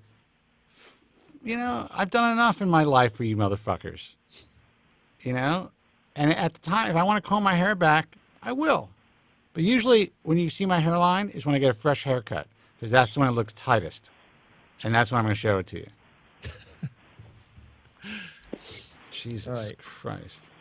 I guess what I was saying, feel guilty, was because I don't foresee making the trip to Boca Raton to actually get a hair transplant, but I do foresee possibly driving to Atlanta to get one in the future. So that's why I was thinking about trying to contact Dr. Cole maybe, or Dr. Anderson. That's what I was saying. You can contact both of them, but I would tell you that Yeah. I'm going to be honest with you, man, and they may actually be listening to the program. If you have lived your whole life with basically a shaved head, and now you went completely bald for 3 years, and now you have enough hair where you're comfortable wearing it at number one, you have enough coverage where it looks like you have a framed face, you win, dude. There's no reason to scar your head and to move hair when you don't need to. You'll never be able to wear your hair the way you're wearing it now again. You are eliminating that option for the rest of your life. Yep. Yeah, you got me convinced. I'm just talking about dealing with them to get like a topical or an oral form of finasteride. Oh, okay. I'm sorry. Yeah, absolutely. Yeah. I know John Cole is working on a lot of stuff with topical finasteride, and I am not sure where Ken Anderson is with that. Yeah, no idea. But I definitely know that John Cole is working on and has a product, right? Well, I don't know if he has his own product, but I know he was talking heavily about the Italian product that his colleague's been using in Rome. Yeah, so you can definitely take a drive to Atlanta, see him, and he'll also give you a good assessment. You can he can give you an idea. He can look at you with densitometer, see how you're doing on the oral finasteride and the minoxidil, and see if you actually are making progress. You can see how miniaturized your hair is, or if there's a reversal of miniaturization. I mean, that's it. You have access to all of that. Yeah. Yeah, I actually sent him an online consult form, I guess, and I guess his assistant came back, and I sent him the online form and pics, and his assistant came back and said, yeah, great, go ahead and send us the online consult form and pics. So I'm not sure where that's going, but I tried, so... But yeah, it's well, I'll tell you where it's going. It's going through a consultant. That's the way that it works in this. That's the way that it works in this industry. Dr. Cole may look over his shoulder and take a look at your pictures, their job in every office, and this is something you need to know. No matter how kind the doctor is, no matter how skilled they are, the job is to sell surgery. Now, if you happen to be lucky enough to walk into a facility that takes a look at you and realizes that you're not a candidate, and that has the enough understanding of hair transplant surgery to realize you're not a candidate, and B, has the integrity to tell you that if they realize you're not a candidate, that you're not a candidate, then they'll probably send you home. But in general, when these guys are getting emails, their job is to sift through these emails, figure out who's a candidate for surgery, and try to sell them surgery, because that's where the money is. Right. And everyone just has to be aware of that. Am I wrong, Joe? Absolutely not. That's what it's there for. That's why the doors are open. And the better clinics want to pick and choose the right candidate, and but they're not going to. I mean, if you're a good candidate and you want the surgery, they're not going to turn you away.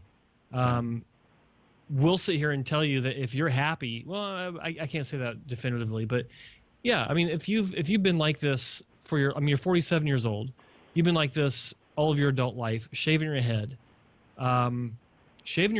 especially in the military, isn't that far from, shaving your head bald, depending on how far you take it. So it's not really a big change, cosmetically, for you now. So it's great that you got some hair growing back, but I just think that going the surgical route at this point, it kind of eliminates some options that you can enjoy now, and that is that short haircut without any sort of visual impact that something's been done. It doesn't happen. So I think you need to take stock of where you are. Keep doing the non-surgical approach for your therapies, and let us know how it goes for you in 6 months. Absolutely, man. Just surgery's the last resort. You're 47 years old. It's funny. When I hear the number 47, even though I am 6 years older than this dude, it still sounds old. And it's not. Yeah. I am fucking 53 years old. I can't even believe it. I mean, And that's why I talk about when we're talking about all this online defamation. When you first brought it to my attention, I'm like, what the fuck do I care? Why do I want to get involved in this nonsense? It's ridiculous. I could drop dead of a heart attack tomorrow. The fact that I could still get a heart on is a miracle. I'm 53. You know? The fact that I have hair on my head that could look good some days and not good the others. I feel so fortunate every time I open my eyes, and I'm just like, I could see. I'm strong as shit. I can play a full game of basketball still. I could fuck. I can enjoy meals. There's people my age who are in fucking wheelchairs. You got to see some of the messes that are my neighbors who are my age. They're complete wrecks. People my age that are dead. Well, yeah, I've known people I grew up with who are dead, who died years ago. But I got people I went to high school with that are grandparents. That's even worse. Well, that's true, but you are from the South. So, that's true. Yeah, yeah. I mean, in my culture, I mean, everyone's done with they're out of medical school or before they even consider starting a family. You know. Oh, and speaking of medical school, I think this is very important. Guy, and you know what? We'll let you go, man. First of all, before I finish this, thank you so much. Did you have any more questions? I wanted to get the. No, I just wanted to mention this, Spencer. You talked about when you actually decided to sell out. We'll know, but I want you to actually do like a Bob Uecker impersonation from that Major League movie, I guess, when he has like a bottle of Jack Daniels on the desk. Go ahead and put one of those on your desk for your last show, Well, I've actually done that while I wasn't even considering retiring, but yes. I will absolutely do that. I will fucking have my hair pulled back for what's his, fuckface over here. What's his name? James. And dude, I'm busting your balls. I really don't care. I'm just busting your balls. But I'll do all that. I may even be shirtless for you guys. I will be so loaded. And I may even get my first tattoo. And it's going to say, "Gone fishing, motherfuckers." And that's it. So, all right, man. Listen, you take care. Good luck. Thanks. All right. A lot. Take care. Appreciate you guys. Bye. All right. Bye. Thanks for calling. Phone number 888-659-3727. Also interesting to get back to these guys who are running this online defamation campaign against so many great doctors, against Joe Tillman, against me, against Specs, against other really well-known figures in the field, people who really care. There's a story that it's actually a very interesting read, that they put together saying that my career, essentially the way that I started was that I was a failed drug representative, selling drugs from Merck Pharmaceuticals and stuff like that, and then started the American Hair Loss Association in the early 90s. Well, I don't know about where you guys live, but in this country, you actually have to be a college graduate to be a pharmaceutical sales rep. I left college at the age of 19 when I started my first business. And I realized that my first paycheck that I drew from that company while I was in my dorm room at Penn State amounted to 3 months of my dad's salary. I decided to take that opportunity cost benefit and say, you know what? Maybe college ain't for me. Maybe I want to control my own life. Go against the grain of being the typical Jewish kid that goes to college and then goes to graduate school, or maybe like a good boy. Like a good boy. And I sacrificed that structure, that opportunity that my parents gave me, and also the opportunity that I got myself into a good university, where there was a path, and especially back in my day, if I would have taken that path, that was a path to security. Mm-hmm. I relinquished that in favor of what I believed would be of greater benefit, and it wasn't only greater financial benefit; it was really I just didn't value the education as much as I valued being able to have the ability to earn a lot more money than my father did at a young age, and then have the ability to control my own ideas and my own time. Yeah. So how'd that work out for you? Apparently it worked out pretty well. My parents, about 2 years after I dropped, my mother almost had a heart attack and pulled the whole Jewish mother thing. And my father was like, you're making a terrible mistake. What are you going to do with your life? And I'm like, isn't this proof of concept, dude? He's like, nothing lasts forever. You don't know if you're going to be able to do that. Right now you have this. You're in college. You're in a great university. You got to understand, my brother was the first in our family to graduate from a prestigious university. Yeah. And he took the route. And he was my late brother. He was a very successful person in the, let's just say, the financial world. Mm-hmm. Now they're going to say that he was a bookie. Yeah. Well, let's put it this way. He worked for a major financial institution, and he was at a very young age became extremely successful. Yeah. And but he took that route. He went to school, did his thing, ended up working for somebody else. For him, it was good. It worked out great. But 2 years after I dropped out, I took my parents to the original Palm restaurant on 2nd Avenue. That was the original one where, the mob used to hang out. Oh, I shouldn't say that. See? Yeah. But that was built in the 1920s. Yeah. And my parents, for some reason, dressed like they were going to a fucking wedding. And that's a whole other story. But, so I take them to this fancy restaurant in Manhattan. I'm 21 years old. And they had the courage and I would say the integrity to say, look, I guess we were wrong. Sorry that we doubted your instincts. And to me, that showed an incredible amount of it didn't show weakness to talk about their failures or their, it didn't show failure or weakness to say that they were wrong. It showed a tremendous amount of strength. And I learned a real important lesson that day. And I write about this in this article that is going to be out there soon. I learned the incredible lesson of humility. Because you didn't know my parents. The fact that these people would apologize to me after I went against their wishes was a big deal. Well, Jewish parents in general just don't apologize to their kids. That's right. So, but anyway, I bring that up because the story that these guys have formulated is that I was a failed drug rep. I couldn't be a drug rep because I didn't have a college education. So I wouldn't have that. And that the American Hair Loss Association was started in the late 1990s. Actually, the American Hair Loss Association wasn't started until 2004. And my book wasn't published until 1998.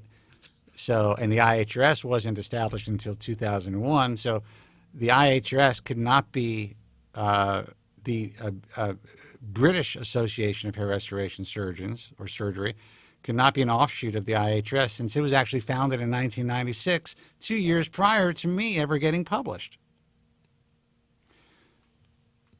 So that part of the story is wrong as well. Just about every part of the story is wrong. So you guys kind of need to get that, get your shit together. Now, you really have no ammunition that we're not going to put out there for public consumption because every post that you guys make, every fake and defamatory post that is out there, including complaints that claiming that, is Spencer Kobren violating FTC policies, and that was all written by a physician who is no longer practicing in this industry because of you. I took him out. And all of those posts have been proven to be false and defamatory. So we will repost these things with the affidavit next to it and the number of that post. And I want the world to see this. I want the world to see every fucking thing you guys are posting. But everything. The only thing that they just heard was that, again, you use mob language, that you took them out. That's true. But you know what? Sometimes you got to take people out. That's business. That's the way that it is. In the chat room, we got FSK. Yeah. Joe Tillman, are you also Jewish? Now, was that really necessary? Joe Tillman? It's okay. These guys are joking around. No, I know. Guys, 888-659-3726. You're not Jewish? I am not Jewish. There's probably some. I ever tell you the story of your friend of ours that works in the industry that was saying how, what should I expect? One doctor is a Jew, And I'm like, hello. You do know I'm Jewish. He goes, oh, yeah, I know, but you know what I mean. Yeah, but you're you. Yeah, you're What not real. What does that mean? You're not really Jewish. You don't look Jewish. This guy is really Jewish. Yeah, that's what I think is funny. When people say I don't look Jewish, I'm insulted. I'm like, what does that mean? What happened to my sound? I can't hear you again. I don't know, but everything seems fine on this end. I didn't touch anything. Let's reconnect. Guys, phone, hold on. Shoot. Okay. Because all the lines just dropped simultaneously. Guys, phone number 888-659. Your board is not moving. Oh, now it is. Yeah, I can see your board lights. I can't hear you like at all, so I'm going to hang up. All right, now I got to log back in. Okay. Guys, phone number 888-659-3727. Yeah, so as the legend goes, apparently I was a drug rep in the late 90s, a failed drug rep, by the way, in the late 90s, when in fact I could never get a job for a pharmaceutical company as a drug rep because I don't have a college education. I've never graduated with a degree. So that's out of the picture. And that the BAHRS is an offshoot of the IHRS because apparently they saw how I was able to build some sort of a cartel, and they wanted to do and that it was my suggestion to do the same thing in the United Kingdom. So all these guys under my tutelage got together to build this medical organization, which apparently has never been sanctioned by a couple of boards in the UK, who, by the way, are being contacted as we speak. Well, as soon as we can contact them. About what's going on. All of the information is being forwarded to them as well, and also the information and the identities of those who we have been able to essentially track down. So this is going to be a lot of fun. Joe, I'm going to call you back now. Let's see if we can make this work. The phone number is 888-659-3727. I want to make this clear that I am doing this on behalf of the consumer and the physician. Hello? Hey, can you hear me? I hear nothing. All right, let me check my mic interface. I will check my mic interface here through. Let me check my mic interface, which I can't. It's not letting me do. I ran my audio test on my Skype settings, and I could hear myself, or I could hear it fine. All right, hold on. 1 second. I ran my audio test on my Skype settings, and I could hear myself, or I could hear it fine. Hold on. 1 second. All right, guys, hold on. I gotta check my audio settings here. Check. That's interesting. It check. I hear nothing. Hold on. Check. Check.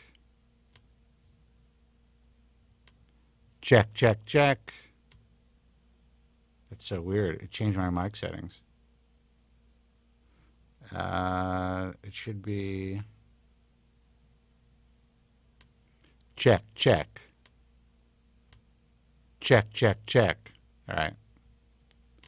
Hold on, guys. We're going to try to microphone speaker settings. Your microphone is set. Black Magic Audio. While your speaker settings, okay. Let's try to figure this out because somehow Skype just screwed us.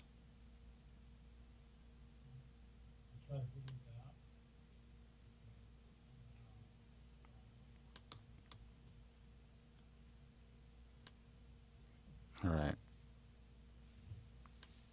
Video settings are correct. Audio settings should be Black Magic. Let's see.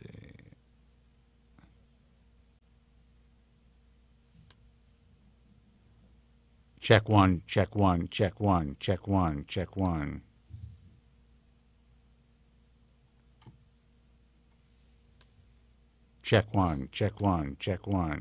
Guys, you're seeing what's happening behind the scenes as far as us. Huh, that's so weird. Check. Check one, check one, check one. I'm going to have to check my... Nope. All right. You know what I'm going to do? I'm going to put on a little music. You guys hold on. Actually, I'm going to put on the soundbite and see if everything's plugged in correctly. I always hear a lot of guys calling in, and they're always like, down and out about their haircuts. I'm begging anybody out there, before you go and get surgery, before you walk into these hair clubs to someplace, I'm telling you right now, I am $20,000 in the hole, and 10 years of stress, the last 3, an absolutely horrifying... All right, guys, it looks like the sound crapped out on the feed. So we're going to wrap up anyway. Let me see if I can just get a image of Joe up there. So if he is listening, he could say goodbye to everybody. Not only if I see you. Okay. All right, Joe. Now your mic, I can't even hear you. Speak. Motherfucker. Unbelievable. All right, let's try. Let me try this again one last time. I want Joe to be able to say goodbye to you guys. Anyway, we're going to call it a night. Anyway, it is 4:04 here on the west coast of the United States of America. I want to say hi to my friends over at the UK who are spending a lot of time trying to defame people. Or actually they are defaming people. They're not trying to defame people, but they're trying to, unfortunately, affect people's lives. And what is going to happen, and what is currently happening as we speak, while you guys are either about to go to sleep, I want you guys to sleep well tonight, because there's going to be, as difficult as it's been for you guys to have been able to sleep. I can't make this happen. Sorry, Joe. The last few years or months or whatever it is, it's not going to be easy. I can tell you that. Again, all of you guys out there have contacted me. You now have a friend, and we're going to be able to accomplish a lot. I want the UK guys to stay safe. I want them to be able to avoid all of the real butchers out there. And unfortunately, what's being put up online about some really good doctors, caring physicians, it's tragic because they are all completely false and defamatory. Most of the stuff that's up there is completely fabricated. There may be one or two posts made about one doctor that, from a patient who has really complained. And that's just the nature of cosmetic surgery. That happens. But I can tell you, the people that posted these things have countless patients who, in the view of these patients, or who have allegedly posted this stuff, in the view of these patients, have literally destroyed their lives. So it just can't be allowed to happen. And it's not going to be allowed to happen. And I do find it interesting, and I'm not going to say what you, I'm not going to say this, but anyway, Joe, sorry I can't get your sound. I would like to try to get your sound so that at the very least these people could hear you. So guys, hold on for a second. Let me just try to get his sound at least so that I could let him say goodbye, because I don't know if the speaker settings changed or what. Bear with me. Joe, don't be, stop twiddling your thumbs, dude. I'm working here, trying to get shit done for you.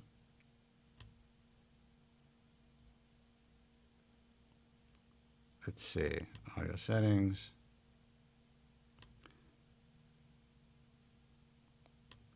Speak. See what you're doing here. There you go. All right. We can hear you, but you can't hear. Check. Yeah, you can't hear us. How's this? Check, check, check. Motherfucker. The line's not working, man. Okay. All right, so say your piece. Say goodbye to everybody. Hold on. There you go. Joe Tillman, ladies and gentlemen. Wish I could do it like this. Just say goodbye. Yeah, we're just going to call it a day. Richard James. Goodbye. Say your piece. Say what you want to say. Get it out there.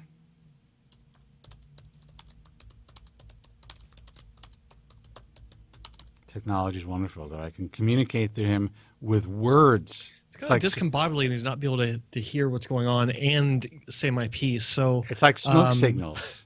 I will say thank you to hairlossexperiences.com for embedding and allowing us to stream our broadcast through their website. That's hair transplant or hair loss experience. Wait, what the hell is it? It's hairlossexperiences.com. And then bellicapelli.it. That is the Italian language hair loss and hair transplant forum. They are the newest supporters of our program and helping us to get our message out. Both forum administrators and owners are great guys. They're normal people. And I know that sounds strange, but it is a rarity in this industry, as evidenced by our friends in England. So go to their respective websites. Allegedly let them in know England. that you appreciate their supporting of the broadcast. That's hairlossexperiences.com and bellicapelli.it. And let me give out Joe's website. That's hairtransplantmentor.com for information and everything you need to know about Joe Tillman. I was going to ask him a question, but he can't hear me. You can check out what he's been through and all the issues that he's had to deal with and why he is in the position that he is in today. And that position is helping consumers make safe decisions and also helping physicians to do the right thing for consumers. That's a really, I think, important distinction. Joe Tillman is not a salesman. Joe Tillman does not sell hair transplants. And Joe Tillman does not make a commission off of hair transplants. I, on the other hand, I do not make commissions off of hair transplants either. I refuse to sell hair transplant surgery. I will talk anybody out of having surgery that I get an opportunity to speak with. But I do believe there's obviously a place for surgery. And that's why I founded the International Alliance of Hair Restoration Surgeons, because I wanted people to have a safe place to at least start to do their research. There is not a member of the organization that I founded that doesn't have at least one or several unhappy patients throughout their entire careers. That is the nature of hair transplant surgery. So for sociopathic people to go out there and try to leverage someone who may have one unhappy patient and then throw up images that are actually traceable and trackable of patients from other physicians, bad scars that were made by other physicians, and attributing them to these doctors, it's repugnant. And it really shows a level of fear and weakness that I have not seen in a long time. I actually haven't seen that probably in about 8 or 9 years. I've seen it 3 or 4 times in my entire career, but to this extent, it really shows fear. And you guys are wearing your fear on your sleeve, guys. That's something you need to know. The guy that posts on Joe's Facebook page, I hope you make a post about this broadcast tonight or today. And I hope that you take the opportunity to call the show so that we can talk about what message you think we should be putting out there. And also the fact that apparently the UK hair transplant industry doesn't want us pruning around. Well, I have to say that we weren't pruning around. I had really no interest in getting involved in that market in a big way. Obviously, we have worked with doctors in the market for many, many years. However, now I have tremendous interest, and I'm going to be putting a tremendous amount of focus on it.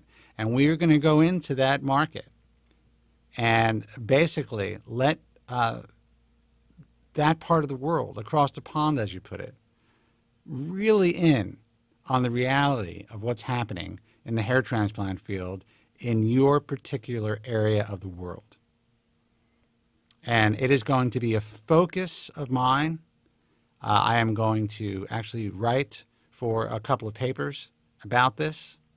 And I'm going to spend some time on this because I think it's really important. Because for you guys to go to the lengths that you're going to somehow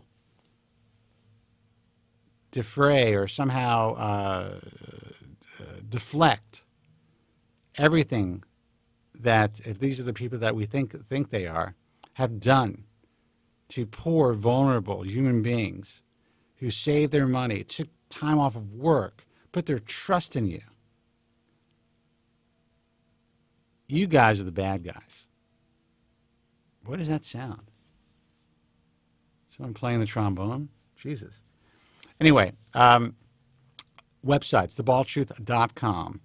Check out archives of this broadcast. If you go to The Bald Truth right now, you will see our interview with Maria Fowler. She is a UK reality celebrity who has had a really shitty, according to her, experience with her first hair transplant, where she had to actually reach out to Joe Tillman and get repaired. We're going to be doing more work with Maria, and we're also going to be speaking with other patients who feel they have been harmed by certain clinics in the UK, specifically a certain clinic in the UK. So I want you to stay tuned for that. The American Hair Loss Association, AmericanHairLoss.org for your basic information on hair loss. Also, if you are considering surgical hair restoration, again, it's always a last resort. International Alliance of Hair Restoration Surgeons, that's IAHRS.org.